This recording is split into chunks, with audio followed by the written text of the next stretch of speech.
Welcome back to the lab, folks. So today I've got a ZOYtek, or the brand name ZOYI, instrument here that was sent in to me by ZOYtek, and let's have a look at it here. It is something very new for them, I believe. I've tried to look for it up on the internet and I can't find anything about it. So here it is. It's a digital installation tester. This looks like a battery charger of some kind. It is. Looks like it takes various different cells from 10440s up to 18650s. That's a hint as to what is inside this thing powering it. Alright, let's get it open here. Have a look. Nice orange color to it. So this is the ZOYI ZT-1000R, and the interesting thing about it is a multimeter with a megger or an installation tester built into it. Let's have a quick look here. I want to see if I'm right about the batteries. Yeah, it's got three 14500 500 milliamp hour lithium ion cells in it. Very nice. I guess they need that much to create the high voltage they're going to need for the installation testing component of it. And this is a buggy bumper type thing. It can be removed. I guess if you have to get into it at all, you would need to remove that. Let's have a quick look at it here. So on the multimeter side, you've got volts DC, volts AC and hertz, ohms and capacitance, diode and continuity, and temperature. And they do include here a temperature probe. They include a set of probes here. These feel actually pretty good. They're not silicone, but they're a very, very nice soft vinyl. Very thick too, which I imagine you would need to have to guarantee that they'll work up and around 1000 volts. So, and they come with these clips. There. And those clips go on there very nicely. USB-A to USB-C. I guess we connect up the charger here. And let's turn it on. So let's check out some of the multimeter functions first here. I've got some of these resistance standards. That should be enough to get it through there. This is just a short. So let's put it over on resistance. And plug that in there. It should come up pretty well at 0. Okay, it does. And let's see what's the next one up here. We've got 100 ohms. It's nice to see that the lead spacing is standard. 100.004. 100.04. This is 100.028. So that's pretty close. And we got here 1K. Again, that's pretty close. That's exactly what it says. So as usual, with most of these meters, you don't have to worry about accuracy. They're accurate. Yeah, perfect. And 100K.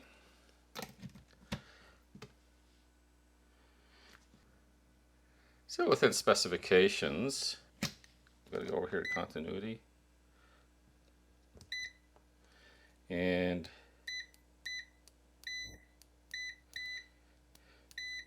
well, it's loud, it's quick, it's latched, and it also has a visual. And let's go back to diode mode here, and we'll test out some diodes. Okay, 2.5, 2.5, perfect. 0.62, 1.8, that's close enough. It's lighting up the diodes so far. 2.7, 2.3, might be putting through a little bit less current than these were originally tested with. 2.5, 2.8. Let's have a look and see what the actual voltage is. So turn this on here and plug this in and see what kind of voltage it's using to test diodes. 3.27. That's pretty good. Alright, let's get this out of here for now. Capacitance mode. And we'll try out these capacitors here. Now, I don't think that 23 picofarads is working. No, that's and okay, that's all right. 20 nanofarads, yeah. 470. That's pretty good. These ones will get a little bit slower as we go up here. 26 UF. That's okay. 430 UF. That's fine. Okay. So no problems with the accuracy. Let's put a few voltages into it, and we'll compare it to the Fluke here, which is supposed to be a pretty accurate meter. And we'll enable it for these purposes. Yes, it does, and they are. They're right on at each other here. So let's bring this up. Yeah, perfect agreement. Absolutely amazing agreement with these 2 meters here. Yep. Okay, I've got no problems with this. It's accurate. It's not. There's no problems there at all. Let's see if maybe we'll try putting on AC and check the mains voltage to see what that comes out as.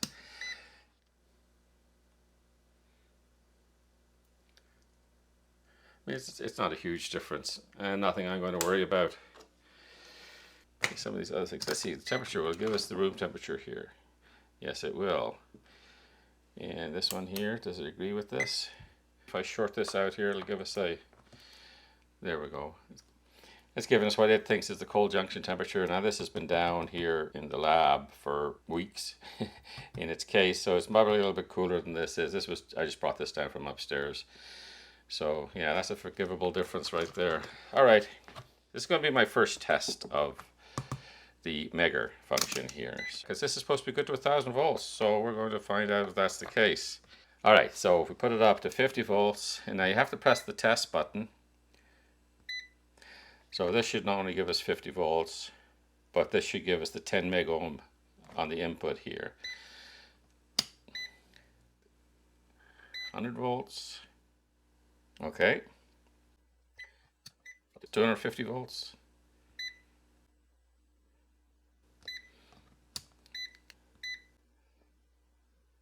500 volts. And here's 1000 volts. Let's see if this thing goes in flames. Of course it shouldn't, and it doesn't, and this thing is measuring the impedance very well, so it bodes well for trying to measure other devices' installation capability. So let's see if we can do that. I'm going to get myself a piece of Romex cable. Let's check out a piece of Romex cable, and then I might get something else that I don't mind destroying, and seeing at what point we destroy it. All right, I'll be right back. Okay, I stand corrected. It says here it's good for 300 volts. So let me get it hooked up, and we'll run it up and see where its insulation starts to break down. I think it'll make it up to 1000 volts. What do you guys think? So we'll go to one of the conductors here, and ground. Let's run a test. By the way, I'm going to link to a document down below that tells you all about how to do high potential tests with a Megger like this, or an insulation tester. So let's bring it up to 50 here. Of course, I mean, we're not going to have a problem with that. I don't think anything is going to show up there. Okay, let's bring it up to 250, because that's getting closer to its rated. Again, I don't think we're going to see any appreciable amount of resistance there. And let's bring it up to 500 volts. That's 200 volts overrated. Handling that just fine too. Let's try it out at 1000 volts. See what it does there. But the resistance is going up. Cable is probably safe for 1000 volts. So we're up 17 gig, 18 gig, it keeps going up. So it's not, the insulation is not breaking down. There's something I want to set up to do. That is test the insulation on these test leads here. Now I got these off AliExpress at a very reasonable price. In fact, I just picked up 4 more sets of them. And the reason I like these, Okay, first of all is the material they're made of. It's absolutely wonderful. I mean, it's nicer than the Fluke T175 leads. This stuff is just test lead porn, and the test probes themselves are very nice. They got this nice little neoprene thing on, and they're sharp as heck. So I like these probes. They're very inexpensive. Like, I think I got them for $9 a set, buying them individually, and the ones I bought recently were like, you know, buy three in a group and get free shipping, and they were less than $7, so less than $5 US for the set. So I think they do have a voltage rating on them here. Let me go check that under a magnifying glass. Yeah, so they actually have on them printed that they're silicone rubber, and let's see if we can get that under there. Silicone rubber, should be able to see that, silicone rubber. And look, if you look here, it says 3 kilovolts DC. So let's see if we can test them at least up to 1 kilovolt. Now, this is not something you should try at home. I should give that warning here, because we're going to have 1000 volts open. And how we're going to do this is I'm going to use one plug from here and one from the lead itself. I'm going to plug that in here. So that's the lead. And now I'm going to wrap a little piece of copper wire around here, and that will be the other side of it, and I'll clip onto here. And we'll just keep this on a silicone mat away from anything that can touch it. Okay, I think this here should provide enough of an intimate contact between the insulation and the copper here, because they're wrapped around each other for about 4 inches, maybe 5 inches total length of insulation here. So we'll give this a little test here. Now let's bring it right up to like 500 volts to start with, because this is rated at 3 kilovolts and it can't do 500 volts, and there's something wrong with it. So I'm going to press test here. Keep your hands away. Yeah, it's nothing there at all. 1000 volts. I wouldn't be using these at 1000 volts. So if they pass at 1000 volts, good enough. Yeah, absolutely nothing at 1000 volts. No leakage whatsoever. So yeah, I'd say these are pretty good leads for what they cost. I'll leave a link to them down below. I often get people asking me where you get those leads, so I'll leave a link to them down below. The ones I just got recently. Okay, so there is the ZOYI ZT-1000R insulation testing multimeter. Yeah, this thing, it's insanely accurate. It's built like a brick dunny. This thing is massively built, and it's got this nice bumper around it. If you were to drop it, I'm sure it's going to survive. It's got those big lithium batteries built in it. They give you a nice charger along with that.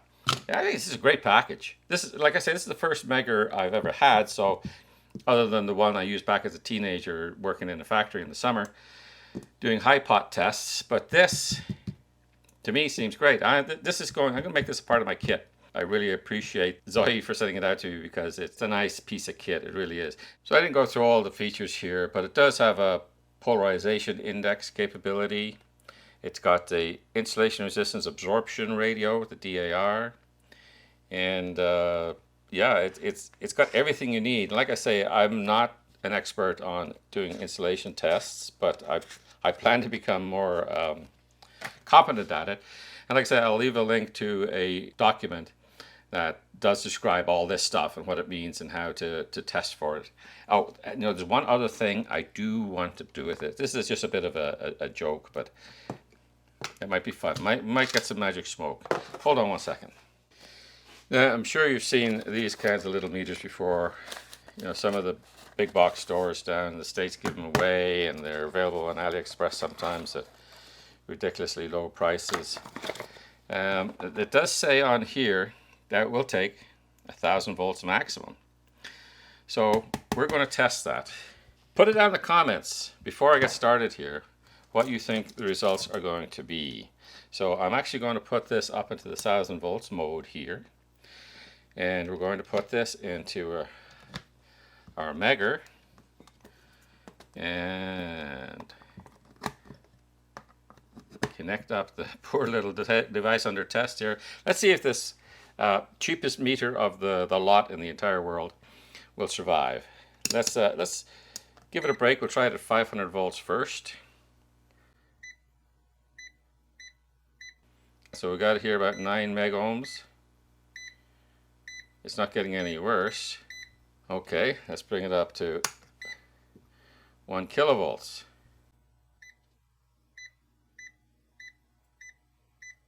Well, it's holding steady. It seems to only think it has 833 volts on it. I guess with such a low input impedance, it's loading this down a little bit. So it's a 1 megohm input impedance on this. Well, it hasn't blown up. That's terrific, I guess. Oh, cool. All right, folks, the ZOYI ZT-1000R. It gets the Uni-Byte Labs thumbs up. I'm putting this in my kit, and nobody's taking it off me. See you in the next video. Bye-bye.